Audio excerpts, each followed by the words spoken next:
సుమన్ టీవీలో మీ business promotions కోసం ఈ కింది నెంబర్ను సంప్రదించగలరు.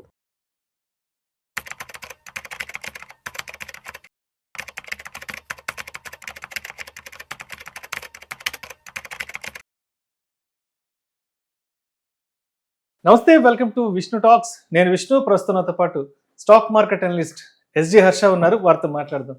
నమస్తే హర్ష. నమస్తే. Welcome to Suman TV and welcome to Vishnu talks. Thank you. Yes Harsha, ఒకసారి ఇవాళ మార్కెట్ క్లోజింగ్ ఎక్కడో చూద్దాం హర్ష. సెన్సెక్స్ విషయానికి వస్తే 1068 పాయింట్ల నష్టంతో 82,225 వద్ద క్లోజ్ అయింది. నిఫ్టీ విషయానికి వస్తే 288 పాయింట్ల నష్టంతో 25,424 వద్ద క్లోజ్ అయింది. నిఫ్టీ బ్యాంక్ విషయానికి వస్తే 216 పాయింట్ల నష్టంతో 61,047 వద్ద క్లోజ్ అయింది. సో ఆల్మోస్ట్ ఇవాళ దగ్గర మార్కెట్ 1000 పాయింట్ల పై కంటే కూడా పడడం జరిగింది. సో ఎందుకంటారు ఇవాళ మార్కెట్లో ఇంత పెద్ద ఎత్తున నష్టాలు రావడం జరిగింది? సో ఈ రోజు మార్కెట్ బిగ్గెస్ట్ న్యూస్ మనం చూస్తే కనుక మళ్ళీ ఆంథ్రోపిక్కే వాళ్ళ కొత్త క్లాడ్ టూల్ IBM ఏదైతే చేస్తుందో అవన్నీ ఆటోమేట్ చేసేయగలదు అని చెప్పి నేను నైట్ నుంచి అదే న్యూస్ నడుస్తుంది. అయితే ఇప్పుడు మనం చూసుకుంటే ఈ ఫిబ్రవరి స్టార్టింగ్ ఫస్ట్ వీక్ నుంచి బడ్జెట్ తర్వాత India US trade deal finalise అన్నారు. అప్పుడు మార్కెట్ పాజిటివ్, ఇమ్మీడియట్గా మార్కెట్ నెగిటివ్లోకి వెళ్ళిపోయింది. ఆ టైంలో మనకు వచ్చిన బిగ్గెస్ట్ న్యూస్ ఏంటంటే ఆంథ్రోపిక్ వాళ్ళ టూల్స్ మన ఇండియన్ IT కంపెనీస్ ఏవేవైతే ఉన్నాయో ఇన్ఫోసిస్, TCS, కాగ్నిజెంట్లు ఇక్కడ ఉండి వీళ్ళందరూ చేసే వర్క్ చాలా మంది 20,000 30,000 లైన్స్ కోడ్ రాసి ఒక టీం మొత్తం దానికి ఒక టీం పెట్టి వాళ్ళకి మంత్స్ ఆఫ్ శాలరీ ఇచ్చి వాళ్ళ చేత ఆ వర్క్ చేయించుకుంటారు. అల్టిమేట్గా ఒక 30,000-40,000 లైన్స్ కోడ్ రాయిపించి అదొక ప్రోడక్ట్ లాగా తయారవుతుంది. ఆ యాప్ని క్లయింట్ ఎవరైతే వీళ్ళకి ఆర్డర్ ఇచ్చారో వాళ్ళు అది యూజ్ చేసుకొని దాంట్లో నుంచి వాళ్ళ బిజినెస్ నడుపుకుంటారు. అయితే ఈరోజు వచ్చిన న్యూస్ ఇంపాక్ట్ ఏంటంటే ఆంథ్రోపిక్ క్లాడ్ IBM కంపెనీ వాళ్ళది కోబోల్ అని వాళ్ళు ఒక లాంగ్వేజ్ మోడల్, చాలా పాత లాంగ్వేజ్ అది, రైట్? పాతది and very complicated model. So ఎంత కాంప్లికేటెడ్ అంటే మన ఇండియన్ కంపెనీస్ అంతా మనం ఏంటి months or at the max 1 year లో అయ్యే ప్రాజెక్టులు ఉంటాయి. ఈ కోబోల్ అనేది each project will take multiple years. ఒక్కో ప్రాజెక్ట్ కి చాలా సంవత్సరాలు టైం పెడతారు, దాని మీద చాలా మందిని ఎంప్లాయ్ చేస్తారు, చాలా ఇన్వెస్ట్మెంట్ చేస్తారు. సో అన్ని సంవత్సరాలు కూర్చొని అందరూ కష్టపడి చేసే ప్రోడక్ట్ని ఆంథ్రోపిక్ ఓవర్ నైట్లో మీకు విదిన్ 5 minutes ఆ ప్రోడక్ట్ రెడీ అయిపోతుంది అని అన్నప్పుడు ఆ భయం ఏదైతే వస్తుందో దాని నుంచి, అంటే ద కైండ్ ఆఫ్ ఇంపాక్ట్ తీసుకొస్తుంది అనేది ఆ ఫియర్ చాలా వాస్ట్గా ఉంటుంది. ఈవెన్ IBM స్టాక్స్ కూడా విపరీతమైన నష్టాల్లో ఇవాళ క్లోజ్ అయ్యాయి. ఎగ్జాక్ట్లీ, దానికి మెయిన్ రీజన్ ఇది. ఈ ఆంథ్రోపిక్ వాళ్ళు నిన్న నైట్ వాళ్ళ బ్లాగ్లో IBM ఏదైతే కోబోల్ యూస్ చేసుకొని చాలా సంవత్సరాలు కూర్చొని చాలా మంది టీంని పెట్టుకొని బ్యాంక్స్కి వాటన్నిటికీ సర్వీసెస్ అందిస్తారో అది మొత్తం ఆంథ్రోపిక్ క్లాడ్ ఒక్కటే చేసేయగలదు అని చెప్పేసరికి that was a massive shock. అయితే ఇండియాలో IBM అంత స్థాయి కంపెనీలు లేవు. మన దగ్గర చేసే సాఫ్ట్వేర్ సర్వీసులు, IT సర్వీసులు అవన్నీ వాళ్ళకంటే చాలా వెనకబడి ఉన్నాం మనం. US లో ఉంటే మోస్ట్ అడ్వాన్స్డ్ IT ప్రోడక్ట్స్ కానీ IT టెక్నాలజీ కానీ. ఇంతకుముందు వచ్చిన ఆంథ్రోపిక్ న్యూస్ వచ్చి మనకి డైరెక్ట్ అటాక్. ఇండియాలో చేసే చిన్న చిన్న సాఫ్ట్వేర్ సర్వీసులన్నీ ఆంథ్రోపిక్ చేసేస్తుంది. నిన్న నైట్ వచ్చింది ఏంటంటే US లో ఉండే అతి అడ్వాన్స్డ్ టెక్నాలజీ వాడి చేసే ప్రోడక్ట్స్ని, యాప్స్ని అవి కూడా ఆంథ్రోపిక్ చేసేయగలదు అని చెప్పి ఆ న్యూస్ వస్తుంది, right? So the kind of impact ఒట్టి US మీదే కాదు, అట్లీస్ట్ అది ఇండియాలో ఆల్రెడీ ఉన్న ఫియర్ని ఇంకా డీపెన్ చేసి మన IT స్టాక్స్ ఇంకా కరెక్షన్ అవడంలోకి వెళ్ళింది. కాకపోతే ఇదేం కొత్తది కదా, మన IT స్టాక్స్ ఆల్మోస్ట్ ఈ న్యూస్ రాకముందు 6 quarters గా కంటిన్యూస్ డౌన్ఫాల్ లో ఉన్నాయి. ఎప్పటి నుంచి అయితే మన ఐటీని ఓవర్టేక్ చేస్తుంది అని చెప్పి ఆల్మోస్ట్ 5-6 quarters గా 1.5 year గా IT స్టాక్స్ డౌన్ లో ఉన్నాయి. ఈ మంత్ స్టార్టింగ్ లో క్లాడ్ ప్రాపర్ టూల్స్ ని రిలీజ్ చేసేసింది. ఈ టూల్స్ వాడారంటే మన ఇండియాలో కూర్చొని వీళ్ళు చేసేదంతా మీరు ఈ ఆంథ్రోపిక్ తోనే చేసేసుకోవచ్చు అని నిన్న నైట్ అనౌన్స్ చేసిన దాంతో US లో ఉండి చేసే వాళ్ళ అడ్వాన్స్ టెక్నాలజీ కూడా ఆంథ్రోపిక్ క్లాడ్ తో చేసేయచ్చు అని చెప్పారు, రైట్? సో ఈ IT స్టాక్స్ పతనం అయితే అట్లాగే కంటిన్యూ అవుతుంది. IT స్టాక్స్ నేను ఇంతకుముందు చెప్పినట్టుగా వాటికి ఎంత దూరంగా ఉండో అంత బెటర్. అక్కడి నుంచి రికవర్ అవడానికి కూడా చాలా నెలలు, మేబీ 1 year పైన కూడా జరగచ్చు. అండ్ అదేవిధంగా రూపీ వర్సెస్ డాలర్ పరిస్థితి ఎలా ఉంది? సో రూపీ డాలర్ కూడా మనం రెగ్యులర్గా లాస్ట్ 6 months to 1 year కంటిన్యూస్గా డిక్లైన్ చూస్తున్నాము. నాట్ జస్ట్ రూపీ డాలర్ని ఐసోలేటెడ్గా చూడడం కాదు, న్యూస్లు ఏమొస్తున్నాయి. ఒకటి వచ్చి US tariffs US tariffs uncertainty అయినప్పుడల్లా మళ్ళీ రూపీ మళ్ళీ ఖచ్చితంగా కంటిన్యూస్ గా పడుతూనే ఉంటుంది, రైట్? ట్రేడ్ డీల్ వచ్చాక కొంత స్టెబిలైజ్ అవుతుంది అనుకున్న టైంలో మళ్ళీ సుప్రీంకోర్టు వచ్చి అసలు ఇప్పటివరకు పెట్టిన తారీఫ్లు మొత్తం వెనక్కి తీసేవాడు. ట్రంప్ వచ్చి ఫస్ట్ దాని మీద మళ్ళీ కొత్త చట్టంతో 10% తారీఫ్, ఆ తర్వాత దాన్ని మళ్ళీ 15% తారీఫ్కి పెంచడం.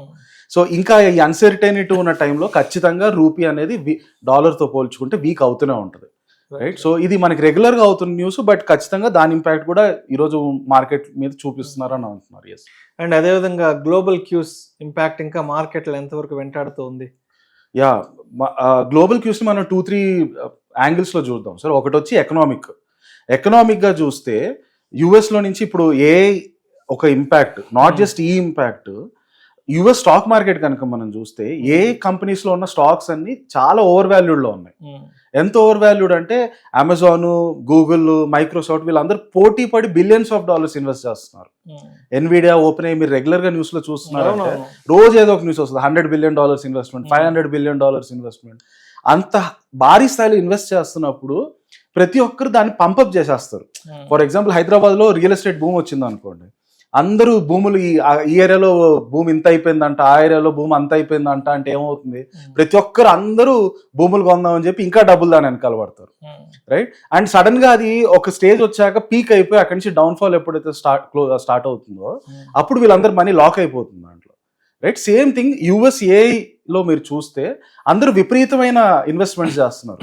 ఎందుకు అంత ఇన్వెస్ట్మెంట్స్ చేస్తున్నారు? ప్రతి సంవత్సరం నాకు ఇన్ని లాభాలు వచ్చేస్తాయి అన్న ఒక అంచనాతో ఇన్వెస్ట్ చేస్తున్నారు. ఎప్పుడైతే అంత లాభం రాకపోవచ్చు, దానికంటే దాంట్లో 50%, 60% లాభం అంతే వస్తుంది అని రియలైజేషన్ వస్తుందో అప్పుడు ఇమ్మీడియట్ గా వాల్యుయేషన్స్ అన్ని కరెక్షన్ లోకి వెళ్తాయి, రైట్? అక్కడి నుంచి యుఎస్ మార్కెట్ కరెక్ట్ అయ్యి ఆ ఇంపాక్ట్ ఇండియా మీద ఎఫ్ఐఎస్ ద్వారా వస్తుంది. ఫర్ ఎగ్జాంపుల్ మీరు చూసారంటే 2024 సెప్టెంబర్ నుంచి ఈ రోజు వరకు ఈ ఆల్మోస్ట్ ఒక 18 months టైం పీరియడ్ లో లాస్ట్ ఇయర్ ఏప్రిల్, మే, జూన్ ఈ 3 months మన మార్కెట్ కొంచెం పాజిటివ్ లో ఉండింది. 18 months లో ఆ 3 months పాజిటివ్, మిగతా 15 months నెగటివ్. ఎగ్జాక్ట్ కోరిలేషన్ మీరు చూస్తే అది కంప్లీట్లీ ఎఫ్ఐఐ ఇండియాలో డబ్బులు పెడుతున్నారు, ఇండియాలో నుంచి తీసేస్తున్నారు అన్న దాంతోనే ఉంటుంది. ఏప్రిల్, మే, జూన్ లాస్ట్ ఇయర్ 2025 లో మార్కెట్ పెరగడానికి కారణం ఆ 3 months లో ఎఫ్ఐఐసి ఇండియాలో నెట్ బయర్స్. మిగతా 15 నెలలు out of 18 months, last 18 months లో 15 నెలలు మార్కెట్ పడ్డానికి కారణం ఎఫ్ఐఎస్ ఇండియాలో నుంచి కంటిన్యూస్ గా డబ్బులు బయటకు తీసేయడం. యాజ్ లాంగ్ యాజ్ ఎఫ్ఐఎస్ బయటకు డబ్బులు తీసేస్తూ ఉన్నంత కాలం మన మార్కెట్ ఇలాగే సైడ్ వేస్ లోనే కంటిన్యూ అవుతుంది. పడిపోకుండా ఉండడానికి కారణం ఏంటంటే వీళ్ళు ఏదైతే అమ్ముతున్నారో అది డిఐఎస్ కొనుక్కుంటే అది కుషన్ గా పెట్టుకొని ఉంచుతున్నారు. అందువల్ల అది ఒక స్థాయిలో సైడ్ వేస్ మార్కెట్ లో కంటిన్యూ అవుతుంది. డిఏ ఇంపాక్ట్ లేకపోయి ఉంటే, మ్యూచువల్ ఫండ్స్ ఇంపాక్ట్ లేకపోయి ఉంటే మార్కెట్ ఈ పాటికి ఆల్రెడీ 20,000 వచ్చేసి ఉండేది. వీళ్ళు డౌన్ నుంచి అప్ సైడ్ పుష్ చేస్తున్నారు కనుక ఎఫ్ఐఎస్ వాళ్ళు కిందకి తోయాలని చూస్తున్నా అది సైడ్ వేస్ మార్కెట్ లో మంది 25,000 లో కంటిన్యూ అవుతుంది. రాబోయే at least maybe few more months వరకు మన మార్కెట్ మోస్ట్ లైక్లీ ఇలాగే సైడ్ వేస్ ఫేజ్ లోనే కంటిన్యూ అవ్వచ్చు. రైట్. అండ్ అదేవిధంగా క్రూడ్ ఆయిల్ ప్రైసెస్ ఇంపాక్ట్ ఎలా ఉంది? ఎందుకంటే అమెరికా ఇరాన్ యుద్ధం అన్నారు, ఏదో ఇంకా జరుగుతూ ఉందన్నారు, అది కూడా ఇంకా ఏమన్నా మార్కెట్లో వెంటాడుతుందా భయాలు ఏమన్నా? ఫస్ట్ క్రూడ్ ఆయిల్ మీద ఇంపాక్ట్ చూస్తే ఆబ్వియస్ గా రీసెంట్ టైమ్స్ లో క్రూడ్ ఆయిల్ పెరగడానికి కారణం యుఎస్ ఇరాన్ టెన్షన్స్ ఎప్పటి నుంచి అయితే స్టార్ట్ అయిందో. ఇరాన్ లో ఫస్ట్ ఆఫ్ ఆల్ లోకల్ ప్రజలే వాళ్ళ ప్రభుత్వం మీద తిరగబడుతుంటే వాళ్ళ ప్రభుత్వం చాలా బ్రూటల్ ఫోర్స్ యూజ్ చేసి ప్రజల్ని తొక్కేస్తుంది. ఆ టైంలో ట్రంప్ వచ్చి నేను ఇరాన్ మీద యుద్ధం చేస్తాను, చూడండి వాళ్ళు గవర్నమెంటే వాళ్ళ సొంత ప్రజలను తొక్కేస్తున్నారు, నేను ఇరాన్ మీద యుద్ధం చేస్తానని ప్రకటించడం. అప్పటి నుంచి మార్కెట్ ఆ ఫ్యాక్టర్ని ఫ్యాక్టరింగ్ చేసుకొని ఎప్పుడైతే ఈ టెన్షన్స్ పెరుగుతాయన్న భయం వస్తుందో ఇమీడియట్ గా అందరూ క్రూడ్ ఆయిల్ మీద డిమాండ్ ఎక్కువ పెంచి పెట్టుకుంటారు. ఫ్యూచర్ లో క్రూడ్ ఆయిల్ తక్కువ వస్తుందేమోనని, ఇరాన్ నుంచి సప్లై ఆగిపోతాయి, అందువల్ల క్రూడ్ ఆయిల్ ప్రైసెస్ పెరుగుతుంది. అది రొటీన్ థింగ్. ఏంటంటే దీని ఇంపాక్ట్ మార్కెట్ మీద, crude oil price rise impact market మీద ఎంత ఉందని చూస్తే మార్కెట్ ఈజ్ ఆల్రెడీ డౌన్. మన మార్కెట్ 15 months గా టైం కరెక్షన్ లోనే ఉంది. డౌన్ ఫాల్ కాకపోయినా అట్లీస్ట్ అదే లెవెల్ ఆగిపోయి ఉండడం వల్ల ఇలాంటి నెగటివ్ న్యూస్ వల్ల అది ఇంకా అంత స్ట్రాంగ్ ఇంపాక్ట్ అయ్యేంత ఎఫెక్ట్ ఉండదు వాటికి. ఒకవేళ మార్కెట్ బాగా స్పీడ్ గా పైకి వెళ్తుండింది అనుకోండి, ఆ టైంలో సడన్ గా క్రూడ్ ఆయిల్ పెరుగుతున్నానంటే మార్కెట్ స్లైట్ కరెక్షన్ రావడానికి స్కోప్ ఉంటుంది. Market already 15 months fully beaten up అయి ఉన్నప్పుడు ఇలాంటి చిన్న చిన్న న్యూస్లకి మళ్ళీ ఫ్రెష్ గా ఇంకో 1,000 points 2,000 points పడడం అలాంటివి ఏం ఉండవు. అండ్ ఇవాళ ట్యూస్డే వీక్లీ ఎక్స్పైరీ కూడా ఉంది కదా. యా, సో ప్రతి ట్యూస్డే మన మార్కెట్ ఎప్పుడైనా సరే నెగిటివ్గా ఉందంటే దాంట్లో మనం డిస్కస్ చేసుకునే ఫ్యాక్టర్స్ లో వీక్లీ ఎక్స్పైరీ కూడా ఉంటుంది. డిఫాల్ట్ గా ఒకటి ఉంటుంది. ఎప్పుడైతే మన సెబీ ఇంతకుముందు థర్స్డే ఉండేది దాన్ని ట్యూస్డేకి తీసుకొచ్చారో అప్పటి నుంచి ట్యూస్డే ఎప్పుడన్నా కనుక పడిపోతే ఏమేమి అయిండొచ్చు అని ఆలోచించినప్పుడు వీక్లీ ఎక్స్పైరీ కూడా ఉండింది కదా, చాలా మంది వాళ్ళ పొజిషన్ స్క్వేర్ ఆఫ్ చేసుకుంటారు. దానివల్ల అందరు సెల్లింగ్ లో పెడతారు కనుక దాని ప్రభావం కూడా కొంత ఉండొచ్చు. బట్ ఒక్కటి మీరు చూసారంటే ఈ ఫ్యాక్టర్స్ అన్ని కూడా, ఒకటేంటి వీక్లీ ఎక్స్పైరీ ట్యూస్డే ఉంది, ఇంకొకటి వచ్చి యుఎస్ ఇరాన్ వార్ అంటున్నాడు, ఇంకొకటి వచ్చి ట్రంప్ తారిఫ్లు అంటున్నారు. దాని మీదకి వస్తే ఏ ఆంథ్రోపిక్ రిలీజ్ చేసే టూల్స్ ఏంటి, దాని మీదకి వస్తే యుఎస్ లో ఏ బబుల్ ఫార్మ్ అవుతుంది, యుఎస్ లో ఏ ఓవర్ వాల్యూడ్ గా ఉందని అంటున్నాం. ఇంకోవైపు చూస్తే జపాన్ లో గత 30 ఏళ్లుగా ఇంట్రెస్ట్ రేట్స్ జీరోలో ఉంటే ఫైనల్ గా ఇంట్రెస్ట్ రేట్లు 1% దాకా వచ్చేసాయి, పెరుగుతూ వెళ్తున్నాయి. దానివల్ల రివర్స్ క్యారీ ట్రేడ్. ఈ ఫ్యాక్టర్స్ అన్ని మనం చూస్తే on a daily basis, weekly basis ఏదో ఒక ఫ్యాక్టర్ రెగ్యులర్ గా ఇంపాక్ట్ అవుతూనే ఉంటుంది. బట్ బ్రాడర్ గా ఓవరాల్ కొంచెం ఏమంటాం బిగ్ పిక్చర్ అంటాం కదా, కొంచెం పైకి ఇంకా పై నుంచి చూసినప్పుడు market is continuous in a side ways face. ఎప్పుడైతే నిఫ్టీ ఎస్పెషలీ 26,500 దాటి, నిఫ్టీ మిడ్ క్యాప్ 150 22,500 దాటి, నిఫ్టీ స్మాల్ క్యాప్ 250 18,500 దాటి, ఈ 3 లెవెల్స్ దాటి స్ట్రాంగ్ గా క్లోజ్ అవుతాయో, మంచి వాల్యూమ్స్ తో పైకి వెళ్తాయో, అప్పటి వరకు మార్కెట్ డైరెక్షన్ మాత్రం మారదు. అప్పటి వరకు మార్కెట్ ఇలాగే సైడ్ వేస్ లోనే కంటిన్యూ అవుతుంది. సో అంటే మొత్తానికి ఇవాళ ఫాల్ ని దృష్టిలో ఉంచుకుని రేపటికి ఏ విధంగా అలర్ట్ గా ఉండాలి మార్కెట్స్? ఇప్పుడు మనం ఓవరాల్ గా మార్కెట్ లో చూస్తే పిఎస్యు బ్యాంక్స్, పవర్ సెక్టర్, ఈ 2 స్టాక్స్ తప్పితే మిగతా ఏ స్టాక్స్ కూడా టచ్ చేసే పరిస్థితుల్లో లేవు.